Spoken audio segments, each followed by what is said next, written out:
Hey everyone, thanks for joining PCL Solutions and Juniper Networks, and welcome to today's webinar, Using AI to Revolutionize IT.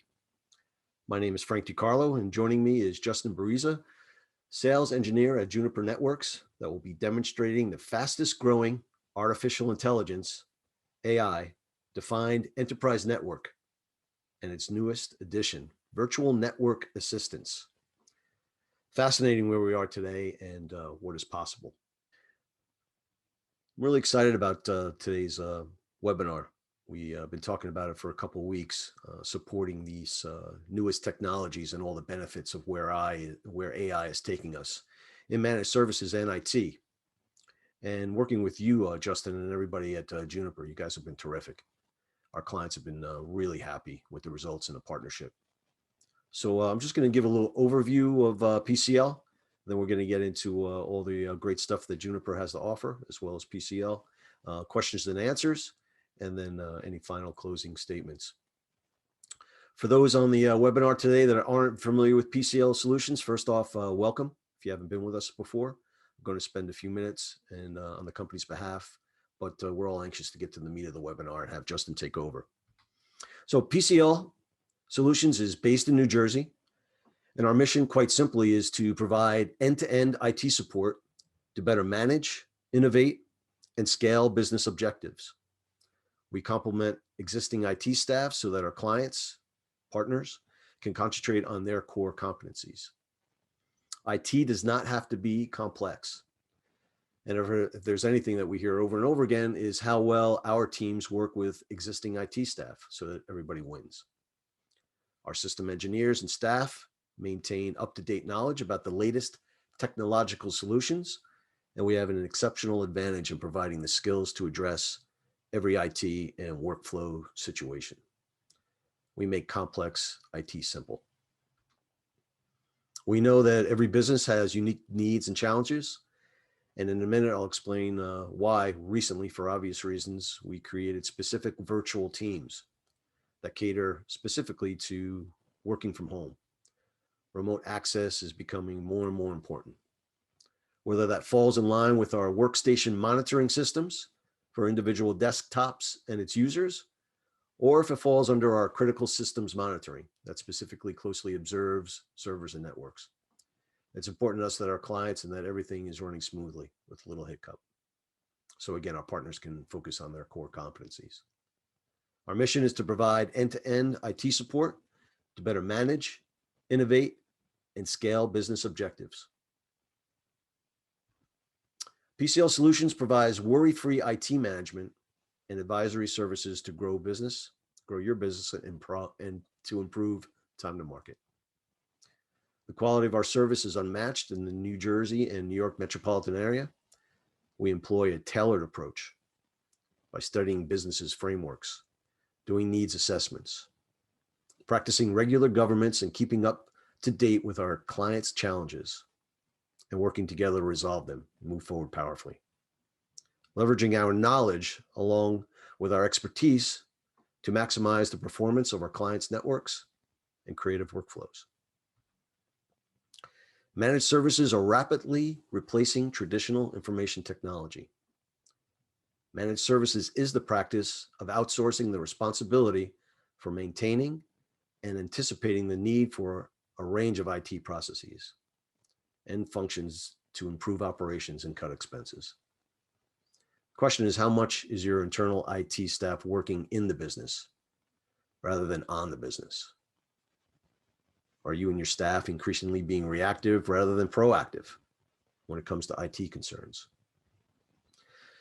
Some of the most challenging times in a business is when their IT team and administrators are alerted to a user or users that are under duress. Something isn't working. Something is wrong. Downtime. How long before that downtime is rectified? That really depends on where the issue is placed in the priority list of your IT teams.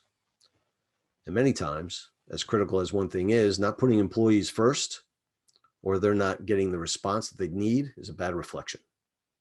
Not just from a productivity standpoint, but as a user in a job that is suddenly not feeling respected or important enough to fix. No one wants their employees or staff feeling as though they are not the priority. It can greatly affect end user experience. It disrupts business productivity on more levels than some business owners sometimes realize. If users are unhappy because of IT and how it is deployed, when a problem occurs, employees begin to connect too many problems with how they are able to perform. Downtime is costly and in more than one regard. Happy people make for a better business and enhance productivity.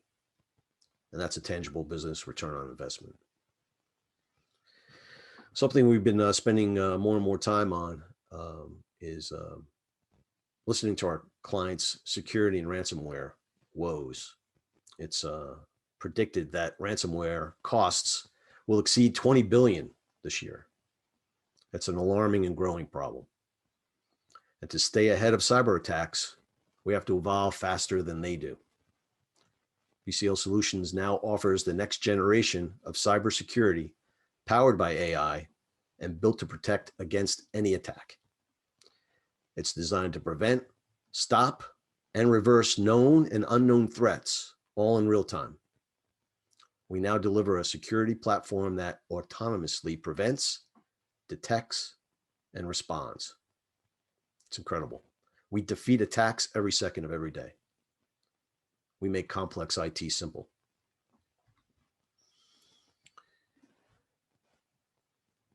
So I should really talk just quickly on our top tier IT infrastructure. But also we have exceptional support. Our system engineers and staff are not only some of the best in the metropolitan area, but the best in the business. And that includes our CEO and CIO. The company has over 20 years of experience, but together we have over 75. We possess 3 world-class co-locations, data centers that communicate all over the US and globally. I highly recommend that you request a tour and see our facilities. We've gone on long enough, and we're here to learn more about what Juniper and AI has to offer. So I'm going to hand it over to you, Justin. I just want to remind everyone that as questions arise, click on the Q&A icon to enter them, and we'll be saving some time at the end to answer those questions. Over to you, Justin. Thanks, Frank. And thank you all again for joining. Frank, it's funny, right? Everything you just talked about with managed services and the things PCL is doing to help augment, IT staffs is literally, almost word for word why we at Juniper Networks went out and designed and build our Mist and Marvis platform, right? It's the same. We're trying to address the same issues, right? It's while it is a holistic day 0 to day 2 plus, deployment management product, right? The real magic, and I'll show you guys this today, specific to things such as Marvis and virtual network assistants and things like that, right? The real magic is how do we make IT operations easier, right? And eliminate that hunting and picking when users have issues through syslogs or different platforms, et cetera, right? It's about simplifying IT operations, right? At its simplest term. So what I want to do today is I do want to cover a couple slides. The gist of today's presentation is focused on the virtual network assistant. We call it Marvis. Yes, it's a play on words from the Iron Man movie series, Jarvis, right? Mist, Marvis, I think you get the point. There's a much more holistic picture when it comes to our AI-driven enterprise story. I will touch on it briefly, right? The bottom line is whether it's access points, switches, firewalls, WAN gateways, right? We've built this product and this solution set to address one concern, right? And that is the user experience. We no longer have the luxury as IT operators and admins to say, well, the network's up, so our users must be having a good experience, right? I think we can all probably relate to the fact that that's not even close to being true, right? Just because an access point has the green lights and it says it's passing data doesn't mean that the 30 clients, whether they're actual people, IoT, whatever, right, are having a good experience. And that is the fundamental pillar of what we designed this entire solution set around. So what is Marvis? So I mentioned he is or she, I'll leave that out of it, right? So Marvis is a virtual network assistant that we've designed to essentially take a lot of the work, right, off of the IT operations staff. And if you read this slide from left to right, this is the evolution of how it evolved. It started in 2014 when Mist was founded, before we acquired them. And it was all about just ingesting data into our microservices cloud, right? Using AI, using machine learning, etc., to be able to determine events, right, within the network, whether it's an access point, a client, a switch, you name it. As we've moved to the right and grown and evolved, we started to add things like, event timelines, right? If we have enough data, we should be able to have thresholds on what's a good event, what's a bad event, what's normal, what's exceeding the normal, right? Is my roaming bad? Is my connection speed bad, etc. Once we evolved more and started building in more and more back-end AI, machine learning, etc., data science, we've started to do things such as, well, if we know there's thresholds, we know when there's anomalies, right? Can we take it a step further and have a virtual assistant that can report on that, or even, today suggest changes? And that's really what Marvis is, right? It's a holistic virtual network assistant that's analyzing intelligence and data from the network, and then reporting back on it. And in cases where there could be an issue, suggesting a fix to that IT operations staff to say, you may want to check on this cable, it's bad, or you may want to add this VLAN to your switch port, right? So part of this is we had to make it extremely user friendly. And when I say that, the concept of Marvis, you'll see this when I go into the demo, is we wanted to act like a chat bot, right? So if you go to any of your favorite websites now, banks, you name it, right? They all have chat bots. And the whole goal there is to enhance the person who's using that website's experience, right? So as an IT operator, wouldn't it be nice if I could just go in and type troubleshoot device, whatever the device is, and Marvis does all the back end work for me, rather than having to go and click through a couple different pages and look at some logs and understand some graphs? Let the microservices cloud do all that. I want my IT staff to just be able to go in and type like it's having a chat with a person. I want to know what's wrong with this device. And that's what we've done with our natural language understanding within Marvis, right? It's the same stuff that's powering Alexa, Google Home. It is extremely in depth, and a lot of these terms on here, quite frankly, are gibberish to me, right? But someone who plays in the data science world would understand that this is something we put a lot of time into, right? We're trying to make it really as easy as possible for IT operations staffs. In order for any of this to work, right? Marvis, thresholds, event timelines, right? There's one fundamental thing we had to have. And that is, quite frankly, why Mist became a company, right? Because all the founders of Mist were at legacy Wi-Fi vendors, and they realized in order for them to see their vision through, they had to have superior data. And what they meant by that is we needed the access points, right, or the switches to collect client data, right? If we don't have that, we don't know what the user experience is.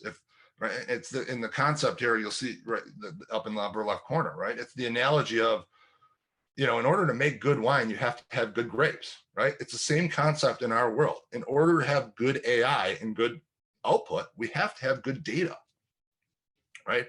So our access points capture 150 points of data per client per minute, right?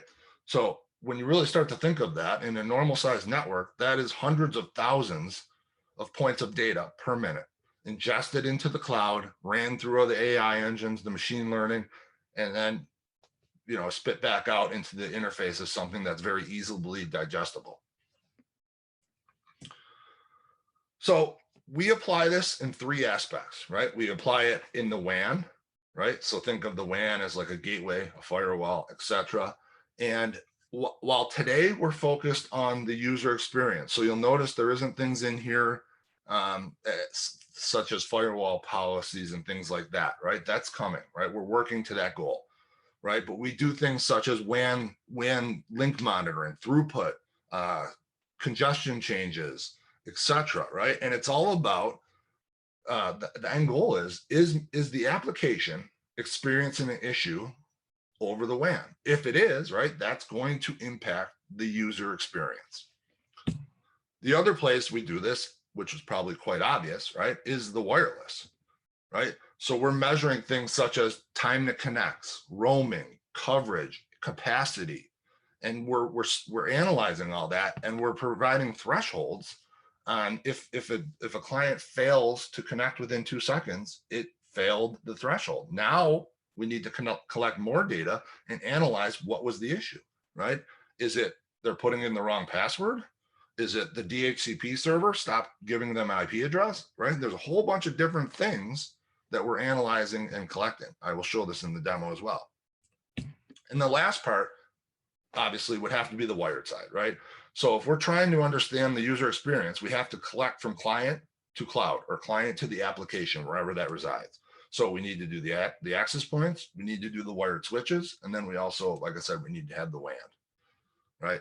So we're doing things on all levels of the network. We're presenting them in a single graphical interface, right? Marvis is pulling data from all of this when you go in to troubleshoot. And it's really, right, we're trying to essentially be able to do, and we do it actually quite well. I'll show you, right, is where is the actual user experience degraded, right? And we are one of, if not the only vendor in the industry that can say from client to cloud, we can track and diagnose and troubleshoot the user experience, right? So what are some examples of what Marvis or what our AI-backed engine can do, right? One of these is if an AP reports that it's missed, if I have certain VLANs configured on my AP port and the switch port doesn't have those exact same VLANs, we're going to have an issue, right? So let's create an alert and report that. So now the user, all they have to do is go into the screen and we literally spit out at them, hey, this switch is missing this VLAN on this port. Go configure it, right? Or if there's a certain issue at a site that APs are offline, right? Let's report on that and notify. Maybe a switch failed, right? The other aspect that is really interesting is because we're ingesting so much data from so many different points, we have the ability to detect issues that don't even reside within the quote Juniper infrastructure, right? So if I'm determining that my clients aren't connecting to the wireless because they're not receiving a DHCP reply, we're having a DHCP server issue, right? It's not a Juniper DHCP server, but we're able to report on that. We're able to provide a timeline on when it happened. Maybe someone was upgrading the DHCP server and did it at the wrong time, but at least we now know when and what and exactly happened, right? So this is all stuff that's possible by the back end, but this is all stuff we're trying to do. When I show Marvis, right, the virtual network assistant, it'll show that it's really quite easy to diagnose and ingest, and you have something right there, right in front of you that determines this is what has happened. The other aspect I want to briefly touch on, right, on what Marvis has done, which I don't think we really think about, is the support side of it, right?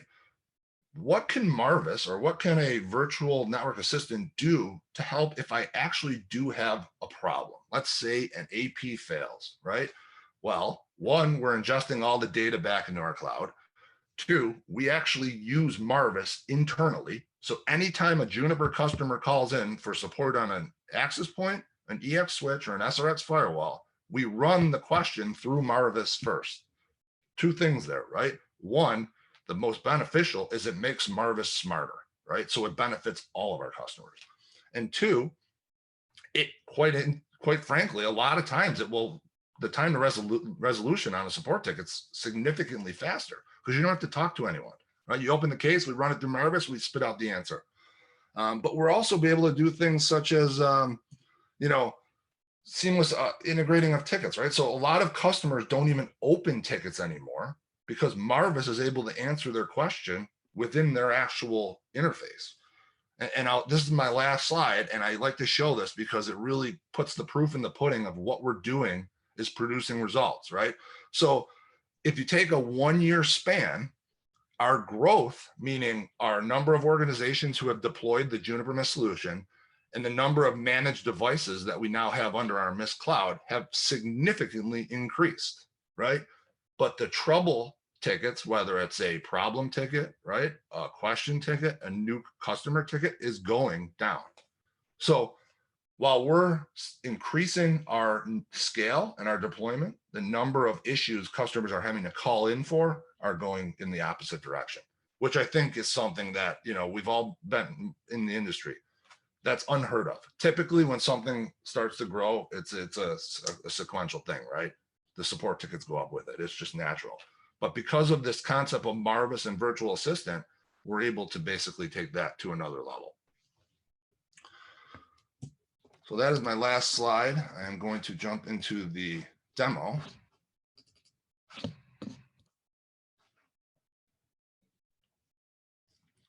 So I mentioned that the Mist system is entirely cloud-based. We are the only vendor out there who has a network management solution, right, for infrastructure that is built on a microservices cloud. Yes, there are other cloud-based management platforms, but we are the only ones that is microservices. And the reason we do that is really a couple different facets. One, resiliency, right? It's the same concept of Netflix and all the hyperscalers. They're using microservices because it's essentially taking little pieces and breaking it up. So if one fails, the entire thing doesn't go down, right? If we want to upgrade our timeline feature, right, we can upgrade that and not have to upgrade the entire system, right? It provides a ton of resiliency, scalability, etc. But the obvious reason is if we're ingesting all this data, we have to have that scalability from a back end. And you can only get that on a microservices architecture. The other thing I will say real quick is that we provide production updates every 2 weeks, right? And I'll let that sink in and you can think about it. Every 2 weeks, we push updates. So I mentioned Marvis, right? The Mist, I don't want to spend a ton of time here, right? Because this is something we could literally spend 2 hours overviewing, right? But you have your different screens with all those SLEs I showed you, wired, wireless, WAN, right? Location, right? So if they're doing things such as apps and location tracking and things like that, all of that's available. And then you have site level insights, which are my entire site, whether it's a building, 3 buildings, what's going on, right? Are we having issues? Well, the DHCP server is not responding. Radio resource management's adjusting on the fly, right? So you no longer have to go in and adjust your wireless radios. All this stuff, data, location, access points, clients, all viewable. I don't want to spend a ton of time here. I want to get into the good stuff. So Marvis, I mentioned Marvis is our virtual network assistant. I can ask Marvis any question I want. I could say list clients. And it's going to go through and it's going to say, okay, here's all your clients within the last 30 days. I could say list clients in the last 7 days. And it's going to go through and list all the clients, right? I can also do the same thing from the chat box, right? This is the virtual network assistant. I think this is super cool. I'm not sure anyone else out there is doing something just like this, right? When it comes to IT operations, right? But I could do something such as device search, right? And it's going to say, well, do you know? So this is the aspect of I'm an IT operator. I know the name of the device. I want to find it, right? So I'm gonna search for Denali, and that's just the name of the device, right? So I can go and automatically click. It's going to take me to Denali. I can look on the floor plan exactly where it is. I could see if there's any issues he or she has experienced today, right? I can see the pre-connection latency, the DHCP latency. I can see all the fun technical stuff that wireless and network guys love to look at. I can look at roaming history, right? As it jump between different APs. I can look at the client properties, right? what's its host name, what's its MAC address, what are its RSSI, what's its signal to noise ratio, all the fun stuff that you would really, if you're trying to really diagnose from a network engineering standpoint, it's all here, right?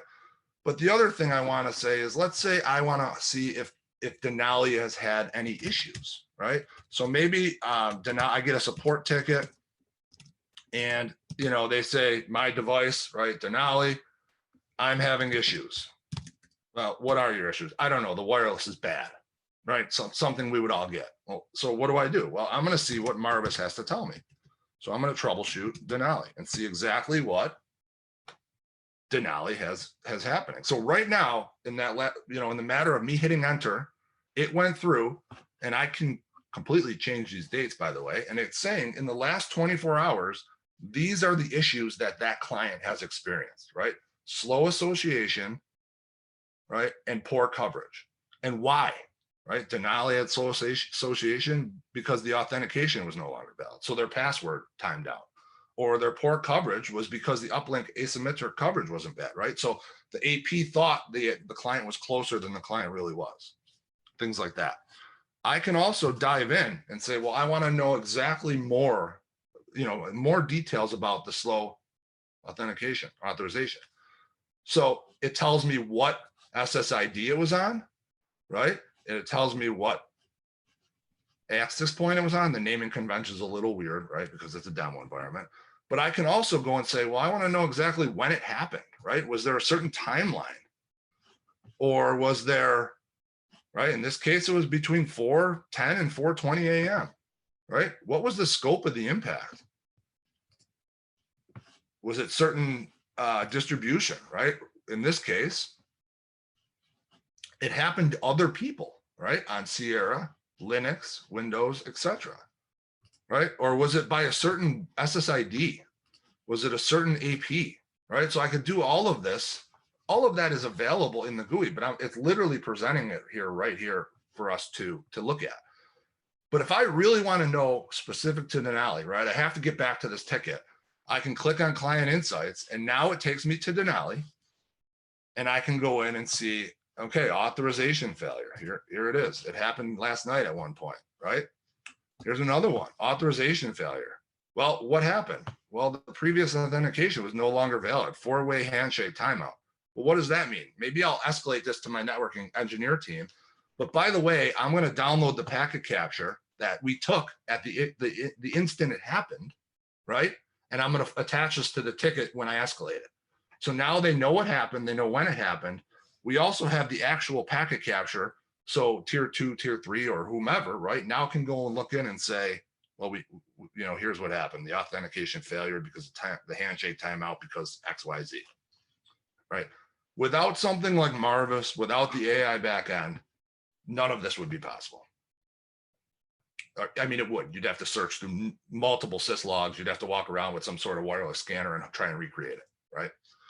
So I know I'm running a little over time here, Frank, right? And I want to leave a little room for questions. So I'm going to leave it there, right? This is, again, for those of you guys on the line, right, between myself and PCL, this is something we can definitely do a deeper dive in, right, at another time. If this is something you're interested in, by all means, we can schedule an hour and go through in specifics, etc. So I do want to leave time for questions, Frank. Oh, that was great, Justin. There are a couple of questions that have come through. So the first one is, how can Marvis aid IT teams in troubleshooting events after they've happened? Is there a way to do that? Or how is it something to be done in that bot? Yeah, right. So I mentioned we're collecting data, right? And we store client data by default up to 2 weeks. If a customer has a specific need to go above and beyond that, it's all completely optional, right? But by default, we do 2 weeks. So I could just do, let's say Denali's my CFO, and he comes in 3 days later and says, hey, I was in the board meeting and my Wi-Fi, I couldn't do anything, right? But it was last Thursday, right? So it's 5-6 days past. All I have to do is go in and just say, well, what was the date? And enter that same command. It's going to take a few seconds here, right? Because it's digging back through boatloads of data to try and find that day. But it's also going to say, look at between July 14th and July 15th, we saw slow association, right? It's a lab environment, so it's the same thing we saw today, but you get the point, right? If something happened, we have that, and we can still do a deep dive and see when was the timeline, what happened, what was the scope, right? Which is something without this would be almost quite impossible to reproduce, right? So that's, I mean, that's, I don't know how much easier we can make it, to be honest. That's incredible, really. One or two more, I think, might be, because I know we are tight on time. Does Marvis work with, and I think you hit upon this a little bit, does Marvis work with switching and WAN as well? Yeah, so I could do something such as list switches, right? And it'll do, I mean, this is a very, high level thing, but it'll show me all the switches in my environment. But I could also say troubleshoot. Let's say I know that this EX4300 had an issue at some point. I could say troubleshoot, or it's having one right now, right? Troubleshoot switch EX4300-LD- today. And it's going to do the same thing. It's going to run back through, and it's going to say, well, right now you're experiencing latency on your uplink, right? So we click on it, we say, well, what does that mean? Well, it could be it's on an uplink, so it might not be the switch. It could be whatever it's connected to, right? We don't know. But now we have a very honed in place to search and to start to diagnose what's actually happening. Excellent. It looks like people are looking for a little more on the microservices architecture that you talked about as compared to competitors. How is Marvis different? What sets them apart from other management tools regarding APs, switches, firewalls, that type of thing? Got a couple of those. Yeah. So, the bottom line is that I mentioned we built the microservices cloud architecture because we needed to start from the ground up. The back end had to be able to support our end goal, which was to focus on the user experience. And in order to do that, we couldn't do it with just putting a bunch of servers in a couple of co-locations around the world and calling it cloud, right? Which is what a lot of our competitors do. It's cloud-based, fine, it works. You can manage, you can do all the fun things. But to go above and beyond for that day two stuff, the stuff I showed you with Marvis, right? The amount of compute and resources that requires on such a dynamic basis, you have to have that microservices scalability, right? So that's why we had to build it from ground up. All of our legacy Mist founders were Bob Friday's the co-founder of Mist. He was the original founder of Airspace in 2001 or 2, right? Which is our Cisco wireless back in the day. So he knows what he's doing. He just knew he had to start from scratch. It's great. Thanks, Justin. I want to, that was just excellent. I love these demonstrations. I want to respect everybody's time. Can you let me have access to the screen? Thanks. So I encourage anyone that wants to learn more about everything that we've discussed today, take advantage of our free consultation. You can reach out to me, call our offices directly. You can find PCL Solutions on various social media, and of course, check out our website for more information.